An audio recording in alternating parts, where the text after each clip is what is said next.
Yang saya hormati Tuan Guru sama semua jamaah yang hadir di sini. Kali ini saya mau bertanya tentang penjelasan rasa Tuan Guru. Mungkin untuk saya pribadi atau teman-teman lainnya sudah banyak yang mengerti pelajari ilmu rasa, ilmu rasa. Nah, sedangkan rasa itu intinya bentuknya yang gimana, terus kayak uraiannya atau makna yang sebenarnya itu seperti apa kan kurang paham. Apakah rasa pahit, senang, susah, sedih itu kan rasa.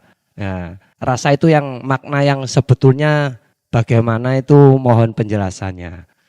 Terus yang selanjutnya yang kedua, untuk saya sendiri mungkin juga teman-teman yang lainnya.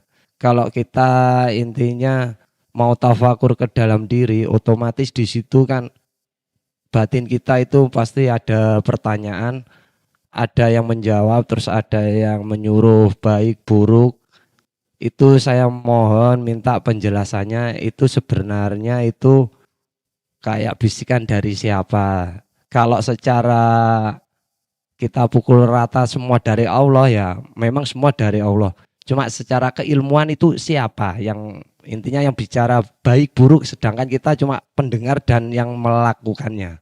Nah, itu mohon penjelasannya Tuan Guru. Cukup sekian itu aja. Assalamualaikum warahmatullahi wabarakatuh. Waalaikumsalam warahmatullahi wabarakatuh. Sederhana.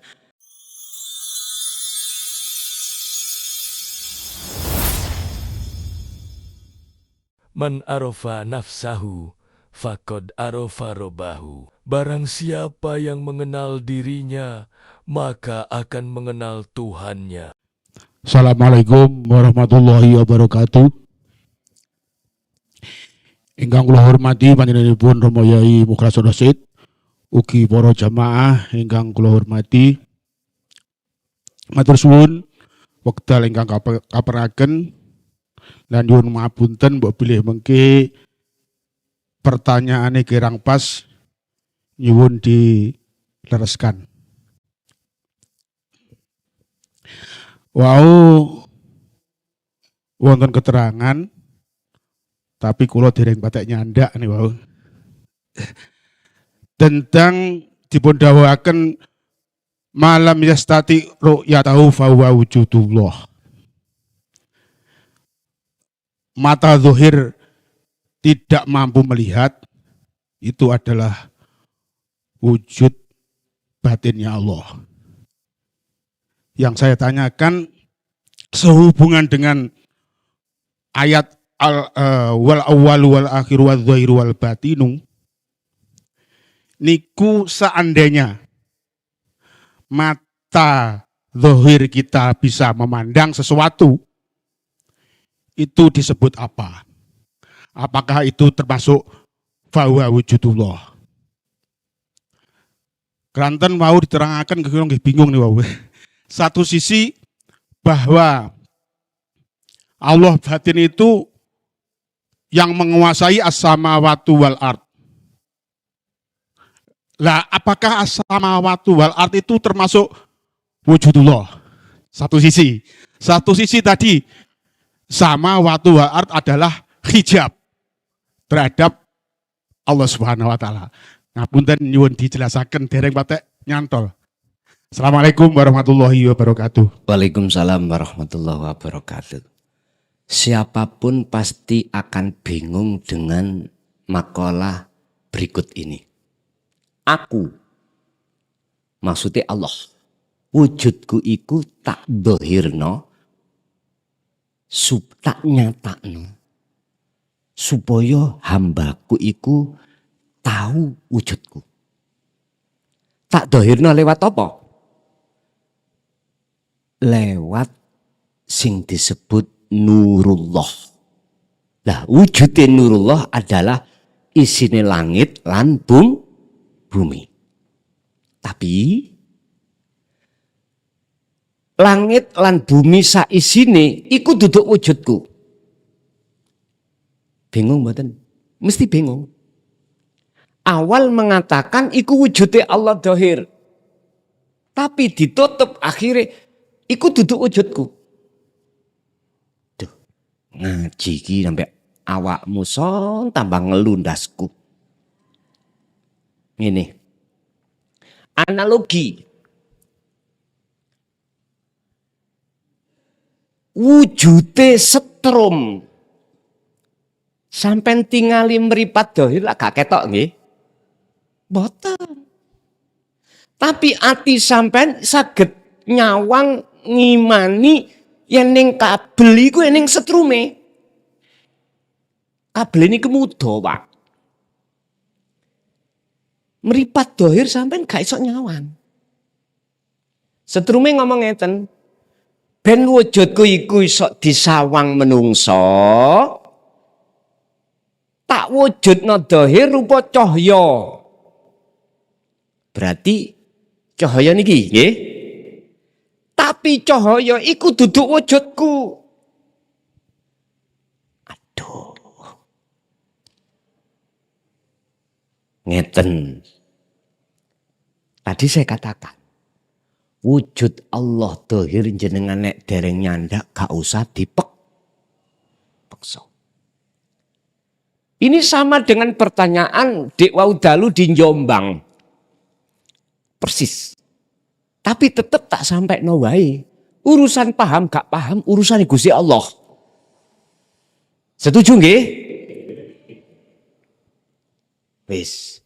Sampai nek kepingin ngerti yen sak temene cahaya iki wujute lahire setrum. Sampai kudu iso nyawang padang iki. Padang niki lho, Pak. Lak dohir lho padang niki. Wis saiki nang Allah. Ada proses tadi saya katakan makrifatullah iku piye to yo?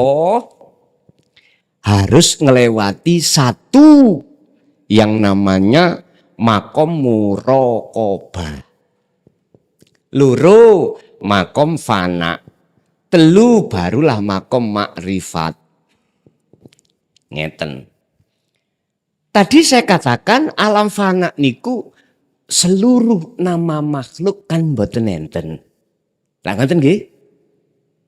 Wujude makhluk iki mboten wonten. Dikatakan makrifat wahdaniyah sampai mlebu nanggone sifat wajib Allah yang menerangkan tentang salbiyah. Wahdaniyah makna sawiji. Sakmene kae iki ana sing padha? Lah. Kurang nyandak. Orang yang hatinya sudah sampai pada makrifat puncak, baik batin maupun dohir, mboten nganggep niki makhluk. Mboten punya iman sudah tidak mengatakan niki wujud makhluk. Mboten. Makhluknya kan pun fana. Wis. Nek jenengan wis gak nganggep donya saisine iku wujude makhluk, mongko jenengan iki sudah dikatakan nyata wujud Allah batin dan dohir.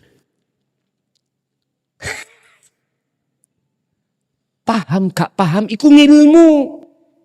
Wis tapak gak usah bingung-bingung. Jenengan ngalir mawon terhadap makrifat Allah batin. Wis jenengan mengke akan dipahamno Gusti Allah ketika saat jenengan detik-detik puncak makrifat sampean iku Allah dohir. Makanya sebagian ulama ahli makrifat itu mengatakan puncak makrifat itu adalah sempurnane syariat. Sempurnane syariat. Kitab Kauniyah menyebutkan gini. Pak Tani walaupun ketika menanam biji kacang tanpa kulit, nggih, nanti ketika saat munculnya pohonnya kacang, biji yang ditanam tadi lo hilang. Tidak ada. Kalau nggak percaya sampean buktekno. Biji yang ditanam tadi loh Pak, yang tanpa kulit, itu nggak ada. Fana sudah. Ini maksudnya apa? Ada makalah yang menyebutkan dalam hikam, idfin, sudah kita lewati, itu pasal 11 kalau nggak salah. Idfin wujudaka fi ardil humul. Jikalau kau pingin makrifat Allah, batin dohir, pendemen wujudmu di dalam bumi kesunyian. Wis.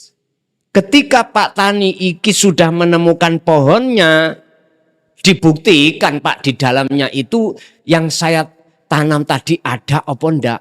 Kulo yakin mesti nggak ada. Yang ditanam tadi loh, nggak ada, hilang musnah. Itu artinya aku sampean ini akan hilang dan musnah, wujude makhluk samawati wal ardi itu akan fana seiring nyatanya wujud Allah, batin dan dohir. Nah, terus wiji yang ditanam secara dohir hilang, muncul pohon iki wujud Nur Muhammad yang ada di biji tadi.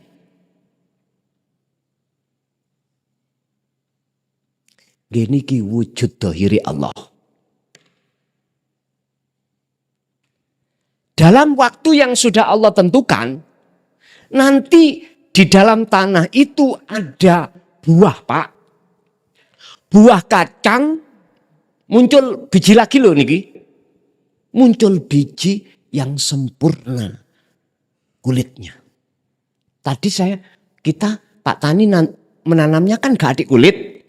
Tapi dengan sendirinya akan muncul kulit baru. Artinya itulah puncaknya makrifat. Akhirnya apa?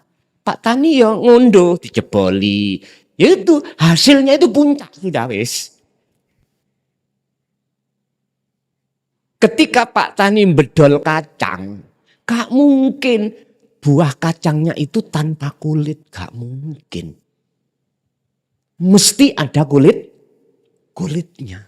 Artinya orang yang sudah makrifat puncak, syariat niku terbangun sendiri. Syariatnya itu terbangun sendiri. Ya sing bangun ya Gusti Allah.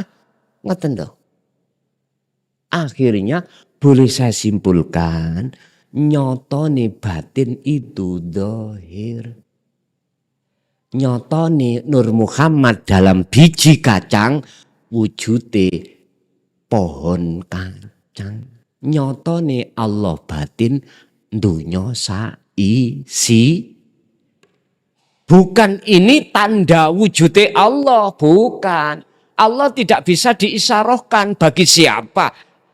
Bagi arifin. Nek bagi kita orang awam, ya wujude dunya saisine itu ayat tondo wujude Gusti itu. Kalau arifin kebalikannya. Wujude Allah itu sebagai tanda ketidakwujudnya selain. Jadi memandang alam iki bukan makhluk beliau itu. Pun mungkin jenengan waktu kita ketika tarbiyah dulu di pondok, ada satu makalah mengatakan gini.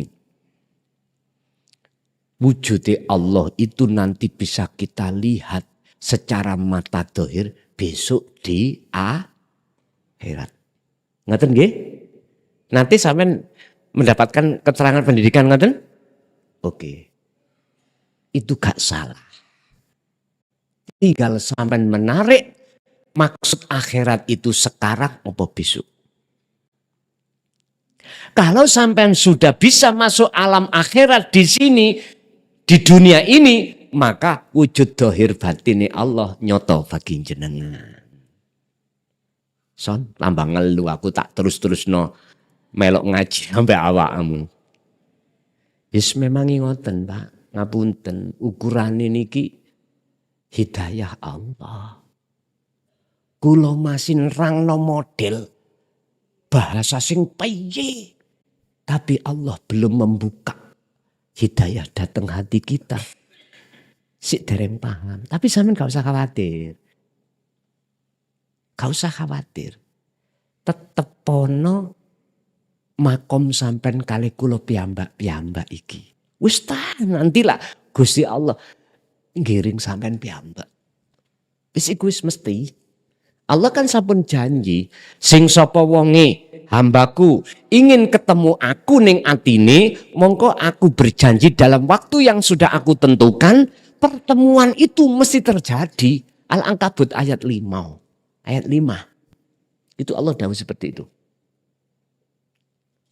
Carane ya apa sih son? Ojo kakean cocot awakmu.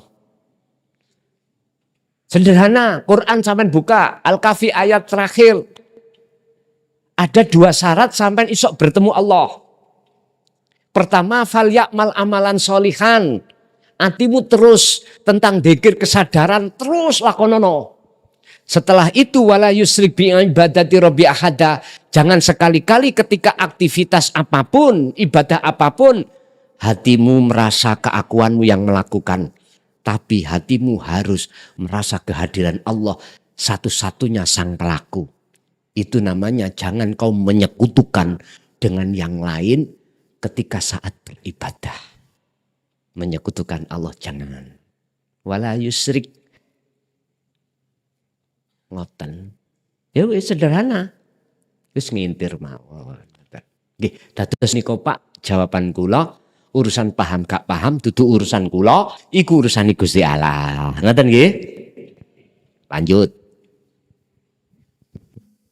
Assalamualaikum warahmatullahi wabarakatuh. Yang saya hormati Tuan Guru sama semua jamaah yang hadir di sini. Kali ini saya mau bertanya tentang penjelasan rasa Tuan Guru. Mungkin untuk saya pribadi atau teman-teman lainnya sudah banyak yang mengerti pelajaran ilmu rasa. Nah, sedangkan rasa itu intinya bentuknya yang gimana, terus kayak uraiannya atau makna yang sebenarnya itu seperti apa kan kurang paham. Apakah rasa pahit, senang, susah, sedih itu kan rasa. Nah, rasa itu yang makna yang sebetulnya bagaimana itu mohon penjelasannya. Terus yang selanjutnya yang kedua, untuk saya sendiri mungkin juga teman-teman yang lainnya. Kalau kita intinya mau tafakur ke dalam diri, otomatis di situ kan batin kita itu pasti ada pertanyaan, ada yang menjawab, terus ada yang menyuruh baik buruk. Itu saya mohon minta penjelasannya itu sebenarnya itu kayak bisikan dari siapa. Kalau secara kita pukul rata semua dari Allah ya memang semua dari Allah. Cuma secara keilmuan itu siapa yang intinya yang bicara baik buruk sedangkan kita cuma pendengar dan yang melakukannya. Nah, itu mohon penjelasannya Tuan Guru. Cukup sekian itu aja. Assalamualaikum warahmatullahi wabarakatuh. Waalaikumsalam warahmatullahi wabarakatuh. Sederhana. Tentang rasa itu adalah iman. Iman yang sudah jatuh di ihsan. Makanya rasa itu enggak pernah bohong. Kalau jenengan makan buah, misalnya buah duren, gak mungkin rasanya selain duren. Artinya rasa kalau kita kembalikan pada Allah itu bagaimana? Iman yang sudah benar dalam hati jenengan bahwasanya urip dalam diri, di luar diri itu wujudnya Allah. Iman yang seperti itulah disebut rasa.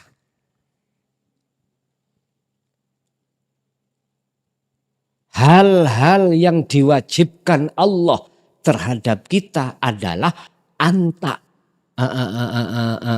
anik budulloha atau tawajuh terhadapnya. Maksudnya, ojo kok akui urip iku uripmu.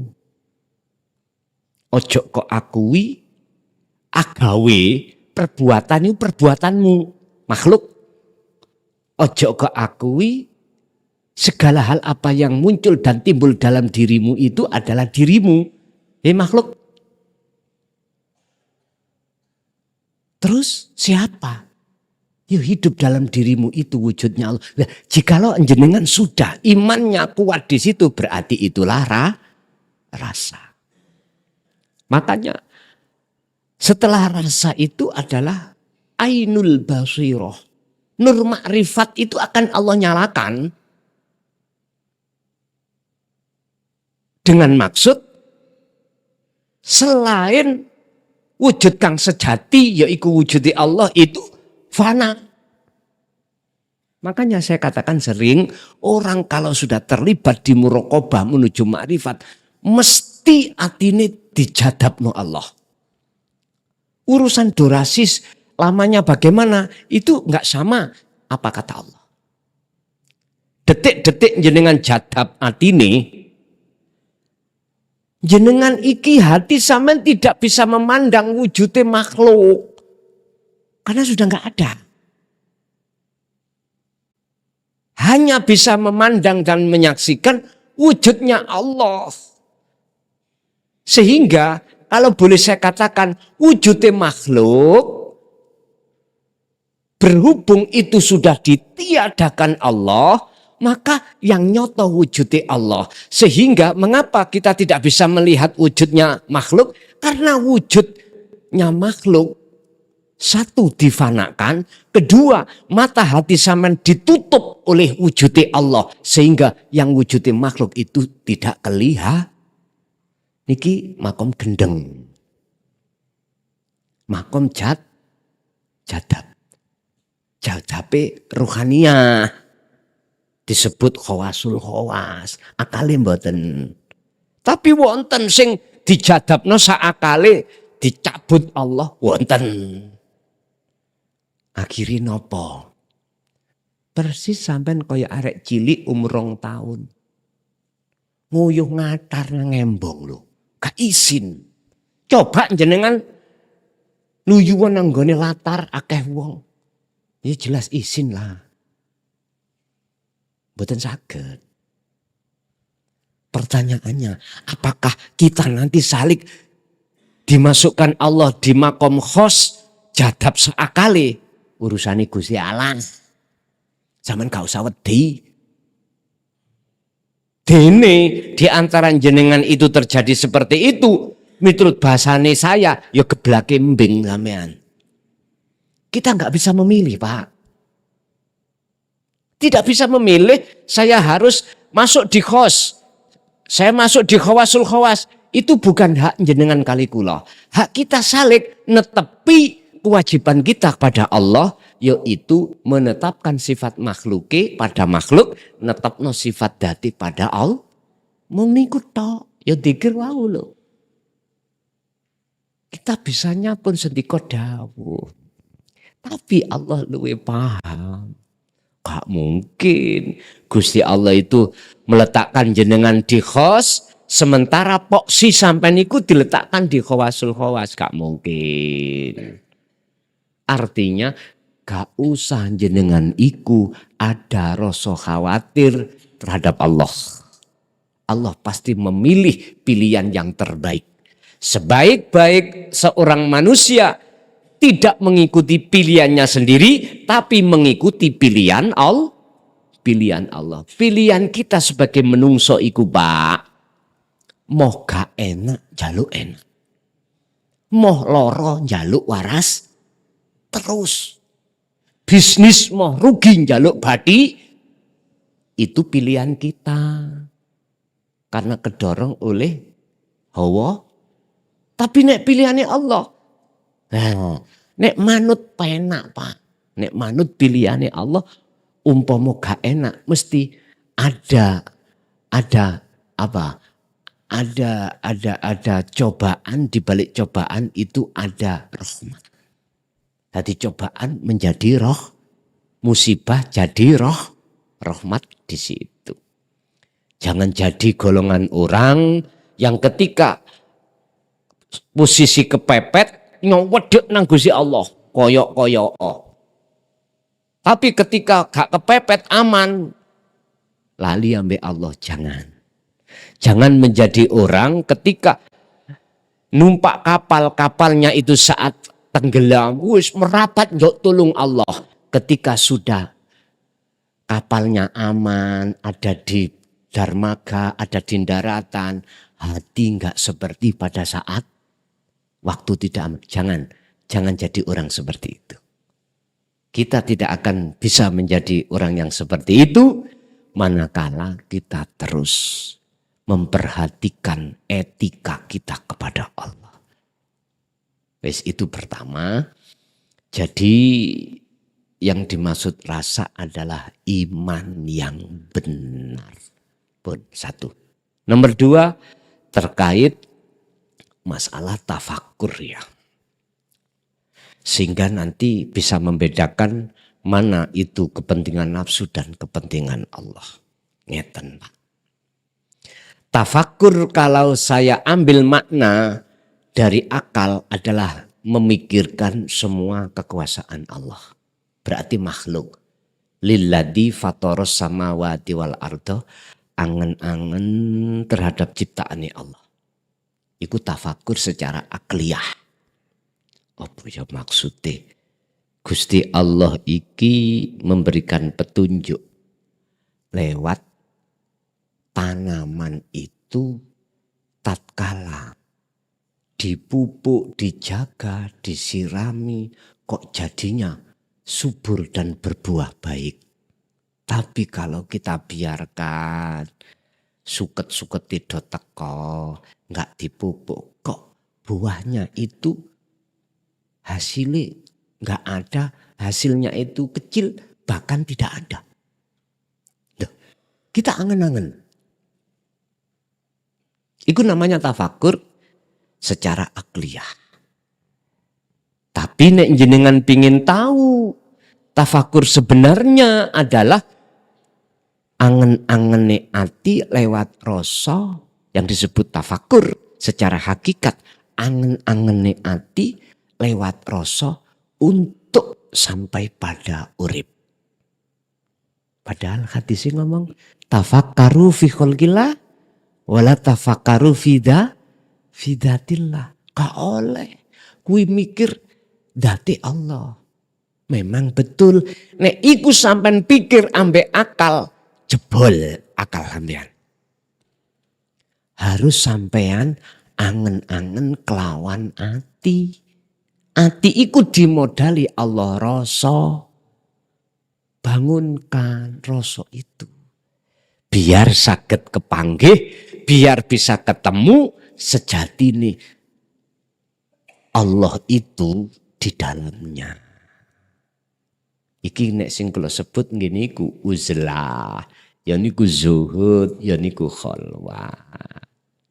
Dan disitulah ketika sampean kali kula sudah dinyatakan Allah sebagai hamba kekasihnya, baru bisa tahu iki kepentingane kekasihku, iki kepentingane mungsuhku. Nafsu baru tahu. Kalau sudah Allah betul-betul menjadi kekasih jenengan loh ya. Kalau belum menjadi betul-betul kekasih jenengan, belum bisa. Pundi tandane ngeten. Jenengan ketika melakukan apapun itu perbuatan, apapun ya, dikatakan itu adalah kepentingane Allah, karepe Allah. Jenengan ning dodo wis kefanaan, kepentingan utawa kekarepan makhluk. Pun boten wonten. Berarti sampean harus ada di alam fana dan makrifat. Lah ngoten toh? Di situ baru bisa membedakan kepentingan makhluk dan kepentingan Allah dari sisi ilmu. Tapi dari sisi kenyataan, fakta di lapangan nyatane yo ora ono kepentingan sakliyane Allah iku mboten wonten karena sakliyane Allah sudah enggak ada kok. Cuman saja orang lain yang memandang jenengan ini beda dengan keadaan hati sampean. Orang lain menyaksikan jenengan makhluk. Jenengan penyaksian sampean itu sudah tidak ada makhluk. Loh, letak ketidakfahaman, ketidaksinkronan antara orang lain dengan jenengan inilah Pak. Akhirnya orang lain mengatakan bahwasanya ingsun Allah itu dianggap sesat. Wis adonga. Padahal Qur'ani wis ngomong, hadis qudsi wis ngomong. Hadis qudsi dawuh Allah yang tidak tertulis di dalam Al-Qur'an mengatakan, janganlah kau menyembah nama sifat datku, tapi sembahlah aku. Al-Qur'anul Karime yang ngomong innani sak temene ingsun iku Allahu Gusti Allah. Disebut Allah. Kuwi nek kepingin roh Allah sejatine ya ingsun iki. La ilaha illa ana, tidak ada Tuhan yang wajib disembah kecuali ingsun. Oleh sebab itu fa'budni, sembahlah ingsun. Ingsun. Aki wa akimi sholali dikri. Tegakkanlah sholat semata-mata untuk mengingat ingsun. Mutakalim Allah selalu katut. Mukhotobe namanya ingsun. Ingsun sapa? Sampai akan baru bisa mengatakan dengan benar sejatine ingsun Allah ini ketika hati jenengan niku kefanaan ingsun sakliyane Gusti. Kalau belum kefanaan ingsunnya sakliyane ingsun Allah, mboten saged. Iku berarti nafsu dalam diri kita masih liar, masih kuat.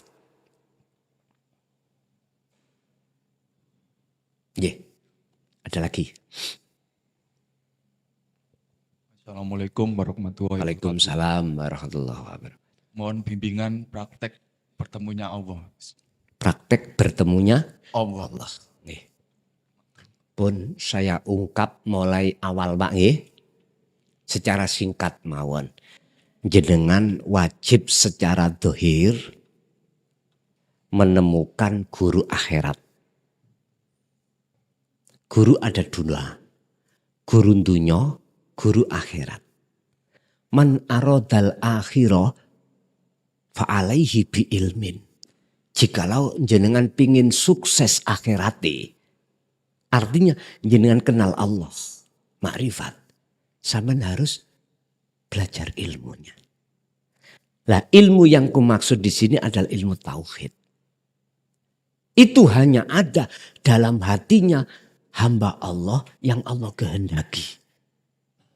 Lah hamba yang dikehendaki Allah tidak harus kopian nandindi, sarungan nandindi, baca kitabe fasih, Qur'ane fasih, hadise apal, semuanya menguasai. Bukan hanya seperti itu. Ini bukan syarat. Bukan. Walau bisin. Lagi. Ini kan Cina. Cina kan negara nih. Undang-undangnya apa? Tak bertuhan toh. Itu artinya apa? Walaupun ilmu itu saya letakkan di hati hambaku yang bendino gak tahu sholat. Tak totok no pisan. Tak totok no pisan. Sholat syariat iki lho. Maca Quran bletotan. Salah kabeh. Artinya dia tidak alim. Tapi hatinya alim. Ilmu batin, ilmu tauhid. Jadikan gurumu. Inilah guru ruhaniyah.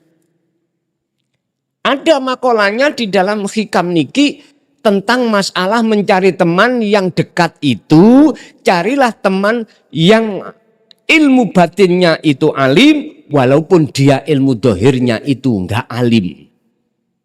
Ada Pak. Sebab apa? Nanti karakter hati sampean itu ditarik teman jenengan ini menuju Allah. Sebutlah ini guru. Inten, walaupun keluar dari duburnya ayam. Buntel tai.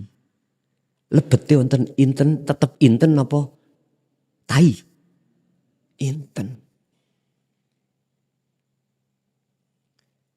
Bagi mereka yang tahu mesti akan dicari itu. Kalau tahu loh ya.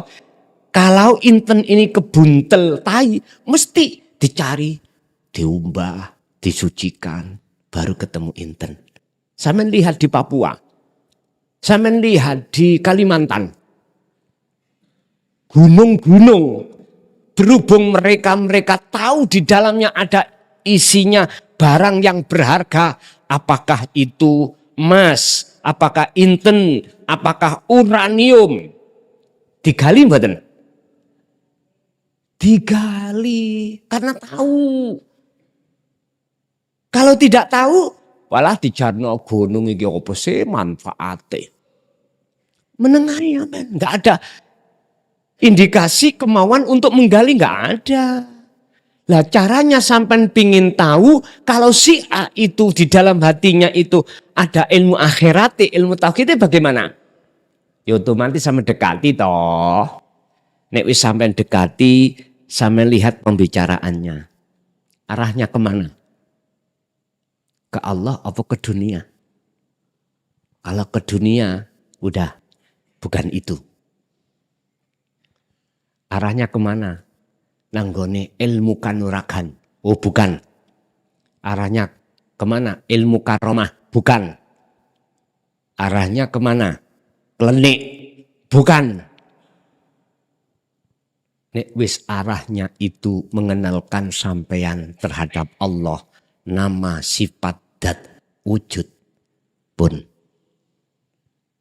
Sampeyan dadekno guru ruhaniyah sampeyan. Pertama di situ. Setelah itu jenengan mesti dibimbing ilmu bagaimana caranya untuk mendekatkan diri dan bertemu Allah. Dirubah perilaku hati sampean, Pak. Lewat ilmu itu. Akhirnya jenengan mesti diperintahkan kholwat. Uzlah, zuhud, urusan sistemnya bagaimana wallahu a'lam. Ada sistem dari atas ke bawah, ada sistem dari bawah ke terserah guru tadi. Ini proses-proses. Jenengan iki tahapan untuk mengenal Allah sampai pada di titik nazir, di titik makrifat itu ada di situ. Kalau sudah sampai di titik makrifat, akhirnya guru sampean iku gak esok mati. Sinten? Allah subhanahu yoniku guru sampean. Jangan kau mencari guru sing isok mati. Nek isok mati berarti gak bisa menolong. Carilah guru yang tidak bisa mati. Sementara sing gak esok mati hanyalah Allah. Beliau itu selalu kemanapun jenengan digandengi. Jenengan tidur itu ditunggoi. Bukti ini pundi, napas dilayani terus. Jenengan bangun dibangun. No. Jadikan itu sebagai guru. Kanjeng Nabi dawuh, innama ana basarum mislukum. Aku iki padha ambek awakmu, padha makhluke sipate la haula wala. Lala apa ku mujo aku? Wong syafaat iku milik Allah, bukan milikku. Aku iki padha ambek awakmu, ya padha makhluke gak iso duwe apa-apa. Oleh sebab itu, aku diwenehi wahyu Allah. Isine wahyu ndunungno sapa sing tak sembah, sapa sing tak puja, siapa? Ilahukum ilahu wahid. Al-Kahfi 110. Yaiku Tuhanmu sekalian, ya Tuhanku Tuhan yang Maha Esa. Ya Esa mau, Pak. Ya hidup kang sejati. Arahkan pujaanmu, penyembahanmu, tondongi hatimu terhadapnya. Jangan padaku. Niki Rasulullah didik tauhid murni ini seperti ini. Tapi ada oknum yang mengatasnamakan dirinya dzurriyah. Wani ngomong, nek gak ngurmat aku, muji aku, kualat awakmu. Sebab aku dzurriyyah Rasul. Lah ngoten ta? Ayo mangkel lo. Saya mengatakan tauhid yang murni. Setingkat Rasulullah itu enggak pernah seperti itu. Enggak pernah. Nyuruh terhadap umatnya untuk menyembah para rasul itu enggak ada. Semua rasul itu jejerno sesembahan terhadap ilah hukum ilahu wahid. Tapi praktek di lapangan disalahgunakan. Lah wong sing asli nih Kanjeng Nabi gak oleh, gak pernah bilang seperti itu, dan atau dzurriyyahnya asli ya gak boleh, gak pernah. Kok ono sing wani ngaku-ngaku dzurriyyah terus dorong umat Indonesia pribumi itu kongkon mujalan muji ngurmati sing trosine gak muja-muji kualat. Lah ngoten nggih, gak dapat syafaat pun nyun sewu dulur. Niku sebabe apa kok kita iku wong Nusantara kok yo keseret akhirnya gak paham. Karena nyun sewu aja disalahno umat iki. Karena salah kita sendiri sebagai ulama mengapa tauhid itu ditutup-tutupi. Coba kalau tauhid itu digelar akan tahu harus memuja siapa saya ini? Makhlukkah atau Allahkah? Kan sudah jelas alhamdulillah utawi sekabai pujalan puji iku lillahi mung kagungane Luis. Nek tauhid dong gak mungkin ati sampean muja makhluk. Pun niku prosesnya Pak nggih. Secara singkat seperti itu. Nanti kapan makrifati iku urusane Allah. Sing penting jenengan wis tatani dibekali dzikir sirul asr, njalakno dzikir sirul asr setiap saat dan waktu. Urusan mengke pindai alam dari muraqabah ke fana ke makrifat itu urusane Gusti. Sederhana nek cara kula napa? Wis sibukkanlah hati untuk berzikir sir dan sirul asr. Ini wajib. Sir itu prakteknya hati ngucap Allah terus. Sirul asr merasakan kehadirannya Allah. Wujudnya Allah. Iku hidup tadi yang ditanyakan rasa itu bagaimana. Gitu. Kembali ke ibu barangkali ada. Adakah ibu? Ngantuk. Wis ngantuk. Ibu ngantuk. Sita deloke jame unggil leres 10:30 pun Bapak Ibu hadirin jamaah rahimakumullah berhubung pun roto ngantuke monggo kita tutup sarana doa mudah-mudahan segala apa yang telah Allah berikan ilmu pada malam hari ini estu Allah juga memberikan hidayah petunjuk terhadap hati kita sehingga menjadi ilmu yang bermanfaat. Lahumul Fatihah.